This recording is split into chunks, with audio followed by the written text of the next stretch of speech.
మీనా బాలు రాకనే ఇలా అంటూ ఉంటుంది.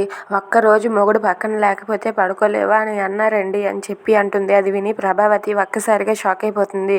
అది విని బాలు అయితే మీనాను పట్టుకొని నిన్నెవరు అంత మాట అన్నది, ఎవరన్నారు చెప్పు అని చెప్పి బాలు అంటూ ఉంటాడు. అది విని అక్కడ ఉన్న రోషిని అయితే ఆ మాట ఆంటీయే అన్నారు అని చెప్పి అంటుంది. అది విని ప్రభావతి అయితే ఆ ఒక్కసారిగా షాక్ అయిపోతుంది. ఇంతలో బాలు అయితే సత్యంతో ఇలా అంటూ ఉంటాడు. చూసావా నాన్న, మీ భార్య నా భార్యని ఎంతలా అవమానించిందో. ఒక ఆడపిల్లని నీ భార్య అలా అనవలసిన మాటేనా అది? నా భార్య ఎంత బాధపడి ఉంటుంది. నీ భార్య చేసిన తప్పుకి నేను ఇప్పుడు ఏం చేయాలి నాన్న?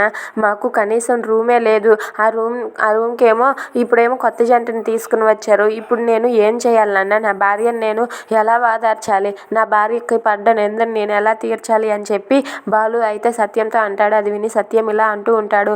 అందుకే నేను ఒక నిర్ణయం తీసుకున్నాను రా అని చెప్పి అంటాడు. అది విని ఇంట్లో వాళ్ళందరూ కూడా ఏంటా నిర్ణయం అని చెప్పి చూస్తూ ఉంటే ఇంతలో సత్యం అయితే చాప దిండు పట్టుకొని హాల్లోనికి వచ్చి అక్కడ పరిచి, నేను ఇక మీద నుండి ఇక్కడే ఈ కిందే పడుకుంటాను. మీరు మీరు బాగానే పడుకోండి. నా భార్య చేసిన పనికి తగిన శిక్ష ఇదే అని చెప్పి సత్యం అంటూ అక్కడే అలా కింద పడుకుంటాడు. అది చూసి అక్కడ ఉన్న ప్రభావతి అయితే ఏవండి ఏవండి అంటూ బాధపడుతూ ఉంటుంది.